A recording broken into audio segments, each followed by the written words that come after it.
This, a 12-bedroom, 38,000 square foot mega mansion in Bel Air just became a little more affordable.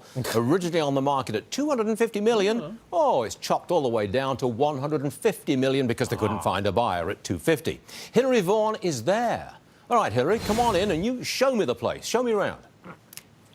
Welcome to my home, Stuart. Well, this mega mansion has 5 bars, 3 kitchens. It has a 40-seat movie theater, but it also has a man cave. This is the first level of this mega mansion. It has a candy bar. It has foosball tables, enough to host your own tournament. But really coolest of all, it has a 4-lane bowling alley, ultra luxe designer Louis Vuitton. I guess you're guaranteed to get a strike every time here. It also is fully stocked with exotic vehicles. This fleet is worth over $30 million alone. There's a Bugatti, a custom Rolls Royce. There's also a helicopter on the roof if cars really aren't your speed. There's 4 levels to the house. It has an 85-foot infinity pool, 17,000 square feet of entertainment decks outside, with, of course, a 270-degree view from downtown LA to the ocean. Now, if it sells at this modest $150 million, it will be the most expensive home to ever sell in LA County. Stuart? Okay, well, you gave us a look at it. There's a lot in there. I'm not putting in a bid immediately, but Hilary, thank you very much indeed for joining us. We appreciate it. I'm going to stay on luxury real estate. Recently, the most expensive home in the country actually sold, and we believe that the price has just been registered at $239.9 million. It's a penthouse just south of New York Central Park. Hedge fund manager Ken Griffin, he bought it. Well, look who's here. Mother-daughter, all-star real estate team, Dolly Lentz on my right, Jenny Lentz on my left. Great stuff. Great to have you with us. Thank you for having us. Look in 2 different directions at the same time. Okay. Makes it more fun. Let me see, Dolly, you tell me about this $239.9 million sale. And it's raw. What? So we're talking 24,000 square feet that he has to yet build out. Very lucky architect and designer, for sure. And, you know, probably it's going to be 2,000 a foot at least to build out. That's high up. So, yeah, so it's going to be a huge number. But that's not his biggest purchase. Actually, his biggest purchase is land. So it's not considered property yet.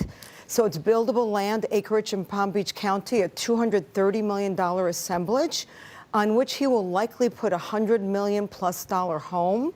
That will eclipse what he's doing here.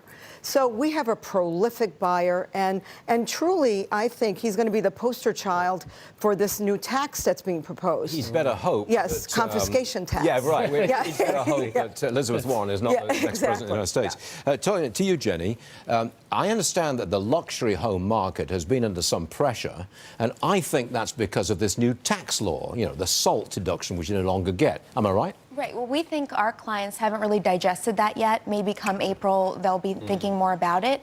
Usually it's about purchase price. We're hearing, you know, things got too expensive too quickly, and, you know, it's really not sustainable. So we've seen the luxury market slow. It has. Sure. Well, it's slowed. Yeah. Have prices come down a bit? A lot of people having to cut. They have. We'd say about 10%, and that's also because, you know, the Chinese buyers haven't been around like they have been in the past. Is there a relationship here between China and what's going on with our trade talks and luxury real estate in America, Dolly? Well, it started before because China started all their problems with us before the trade issue, right? So they started saying you can't buy property in the U.S., you can't pull money out of China.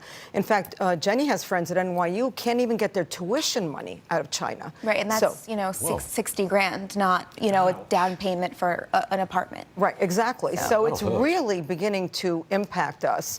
But no, it's going on for a while, well before the trade issue. Quick question to both of you. Yes. Jenny first. The student loan debt overhang, a real problem for housing? Huge problem. And it's not like, you know, most millennials don't own homes already. So it's not like they're selling into the market they're buying. They have no equity right now. So, you know, that really does impact millennials. So does, you know, a lot of other things. We're facing a lot of headwinds. It's not like, you know, we've worked at GM for 30 years. All my friends work at startups, and next year they could be moving, you know, to San Francisco to work at another startup. So there's no real reason to buy a home. So everything's just being pushed later. It's entirely understandable. If you've got a huge debt, student loan debt around your neck, it's hard to go out there and buy a house. For sure. And this is really, I think, the next crisis truly to fall. Interesting.